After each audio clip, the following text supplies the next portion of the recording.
Assalamualaikum warahmatullahi wabarakatuh. Pada pertemuan kali ini kita akan membahas tentang berbusana muslim dan muslimah merupakan cermin kepribadian dan keindahan diri. Sebelum kita memulai pembelajaran kali ini, mari kita awali dengan membaca suratul Fatihah supaya ilmu yang kita peroleh menjadi ilmu yang manfaat dan barokah baik bagi diri kita sendiri maupun orang lain. Bismillahirrahmanirrahim. Alhamdulillahi rabbil alamin. Ar-Rahmanir-Rahim. Maliki yaumiddin. Iyyaka na'budu wa iyyaka nasta'in. Ihdinas siratal mustaqim. Siratal ladzina an'amta 'alaihim ghairil maghdubi 'alaihim waladdallin. Rabbighfirli wa liwalidayya walil mu'minina amin ya rabbal alamin. Adik-adik sekalian, yuk sama-sama kita menyimak video pembelajarannya.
Alhamdulillah, pada pertemuan kali ini kita masih diberi kesehatan oleh Allah sehingga kita bisa melaksanakan pembelajaran hari ini insya Allah dengan lancar, dengan izinnya.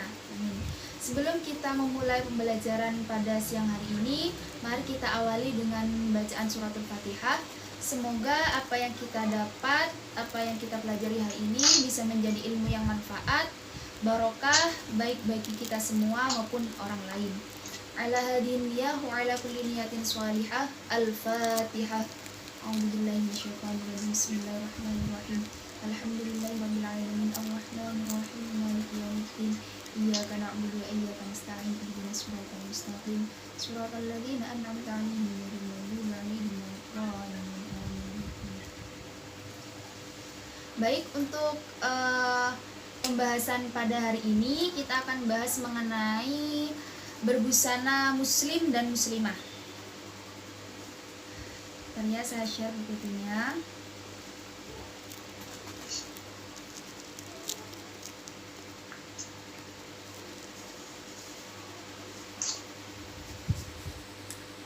Nah, ini adik-adik, hari ini kita akan membahas tentang berbusana muslim dan muslimah sebagai cermin kepribadian dan keindahan diri. Yang pertama, apa sih makna berbusana muslimah itu? Dan juga apa makna dari menutup aurat? Terus yang kedua, pembahasan yang kedua tentang dalil mengenai perintah berbusana muslim atau muslimah. Dan yang ketiga, menerapkan perilaku mulia atau menerapkan perilaku dalam berbusana muslim atau muslimah. Nah, pembahasan yang pertama, kali ini kita akan membahas mengenai makna dari aurat itu sendiri. Apa itu aurat? Aurat berarti itu malu atau aib ataupun buruk. Yang mana kata aurat itu berasal dari kata bahasa Arab yaitu awiro, yang artinya hilang perasaan. Jadi adik-adik semua, aurat secara bahasa yang kita kenal sehari-hari itu memiliki arti malu atau aib, seperti itu.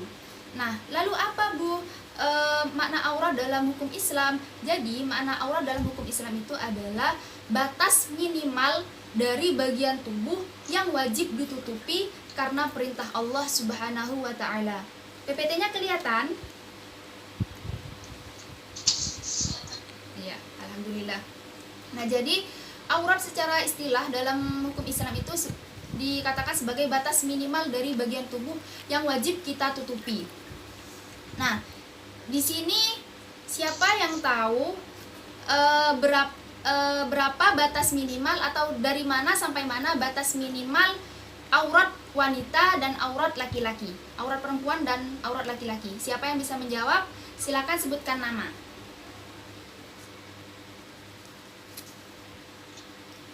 Saya, Bu. Siapa namanya? Aziza. Ya, iya Dek. Aurat perempuan dari mana sampai mana dan aurat laki-laki dari mana sampai mana? Dari ujung rambut sampai ujung kaki kecuali muka dan tangan untuk cewek. Iya, Kalau benar. cowok dari pusar sampai lutut. Iya benar. Jadi benar Dek Fitri, benar. Dek Fitri Nur Aziza kan? Iya, Bu. Iya, iya benar. Jadi aurat wanita itu adalah menutupi seluruh tubuh kecuali telapak tangan dan juga wajah atau muka. Nah, sedangkan laki-laki mulai dari pusar sampai lutut seperti itu.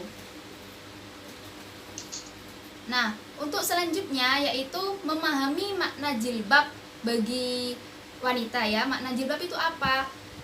Jilbab atau biasa yang kita sering sebut istilah dengan kerudung, apalagi kerudung, terus ya dan semacamnya, itu memiliki arti dalam bahasa Arab itu artinya khimar. Nah, jadi kerudung dalam bahasa Arab itu artinya khimar, sedangkan dalam bahasa Inggris kerudung itu berarti veil. Nah, perlu kita tekankan di sini adik-adik, jilbab dengan kerudung itu berbeda. Jilbab dengan kerudung itu berbeda. Kerudung yang kita pakai sehari-hari seperti pasmina, terus saudia, terus segi empat dan lain sebagainya itu namanya kerudung. Nah, kalau jilbab di sini adik-adik bisa dilihat di PPT, di situ ada bahwa jilbab adalah sebuah pakaian yang longgar untuk menutup seluruh tubuh perempuan kecuali muka dan kedua telapak tangan. Misal adik-adik memakai baju yang besar banget, yang benar-benar menutupi, itu namanya bisa dikatakan sebagai jilbab. Nah, untuk kerudung yang kita pakai saat ini yang adik-adik pakai warna putih itu namanya kerudung, bukan jilbab, seperti itu. Sampai di sini bisa dipahami? Bisa, Bu. Baik. Nah, lalu apa perintah, apa dalil dari perintah Allah memerintahkan kepada kita untuk wajib berjilbab?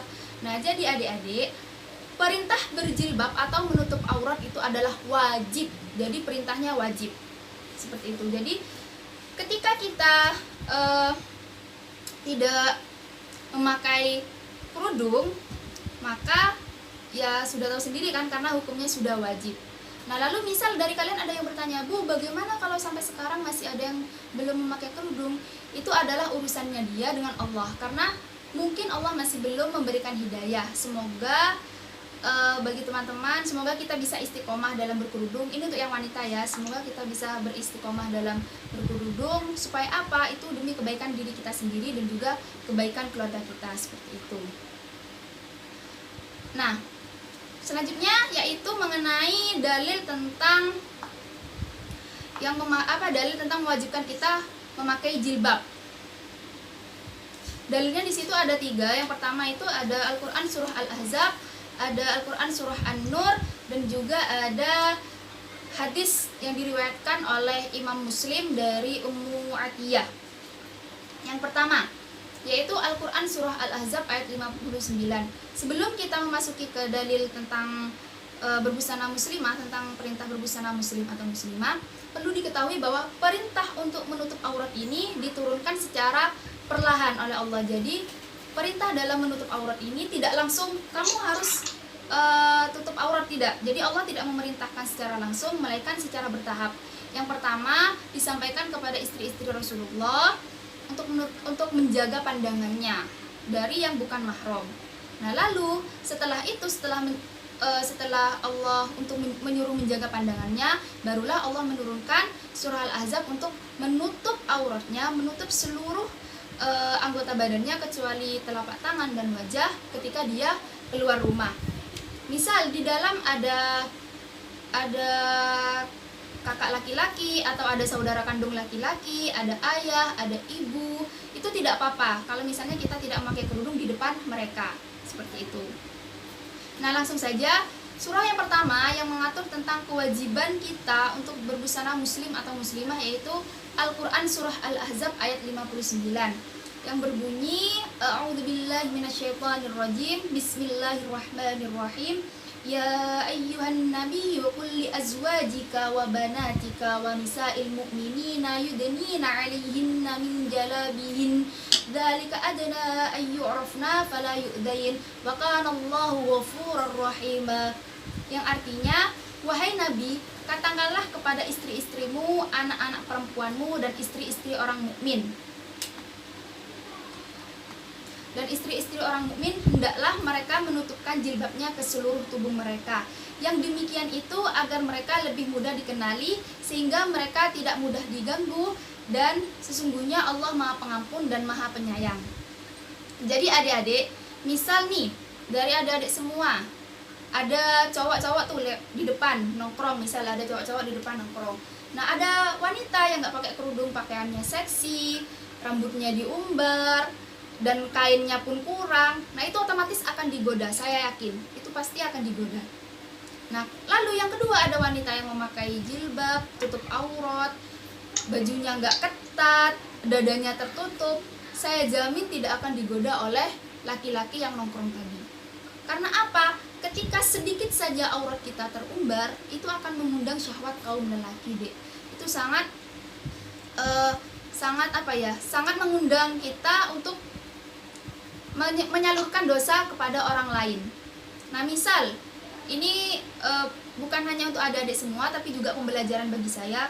Kalau misalnya masih ada foto di media sosial yang kita tidak memakai kerudung, lalu dilihat oleh cowok-cowok, dilihat oleh orang lain yang bukan mahramnya kita, maka itu bisa menjadi dosa jariah bagi kita. Karena kita yang mengundang mereka untuk melihat kita. Jadi itu bisa menjadi dosa jariah. Lalu, apa Bu manfaatnya kita memakai kerudung? Yang pertama, rambut kita akan selalu terjaga. Misal saat kita keluar, rambut kita tidak akan terkena paparan sinar matahari. Terus yang kedua, menjaga kita dari panasnya api neraka. Bayangkan, coba rambut kadar dari api neraka, semoga Allah selalu melindungi kita. Amin. Bayangkan kalau misalnya nanti kita tidak menutup aurat, lalu orang tua kita juga ikut terseret ke dalam api neraka. Nanti orang tua kita juga akan dipertanggungjawabkan di akhirat. Kenapa kamu dulu tidak mendidik anakmu untuk menutup aurat? Itu juga akan dipertanyakan nanti oleh Allah Subhanahu wa taala di akhirat. Nah, mudah-mudahan kita senantiasa istiqomah. Mulai saat ini adik-adik, ayo bareng-bareng kita memperbaiki diri, istiqomah, selalu memakai kerudung, memakai jilbab saat keluar. Syukur-syukur kalau misalnya di rumah selalu memakai jilbab, seperti itu. Nah, lalu ayat yang kedua, surah yang kedua yang mengatur tentang perintah kita untuk wajib dalam berbusana muslim atau muslimah itu dalam Al-Quran surah An-Nur ayat 31. Bagaimana untuk materi yang sudah disampaikan adik-adik? Semoga penjelasan tadi dapat dipahami dan dimengerti. Sebelum kita mengakhiri pembelajaran kali ini, mari kita tutup dengan membaca doa kafaratul majlis secara bersama-sama. Semoga ilmu yang kita peroleh menjadi ilmu yang manfaat dan barokah. Bismillahirrahmanirrahim. Subhanakallahumma wa bihamdika asyhadu an la ilaha illa anta astaghfiruka wa atubu ilaik. Walhamdulillahi rabbil alamin. Cukup sekian pembelajaran kali ini dan sampai berjumpa pada video pembelajaran selanjutnya.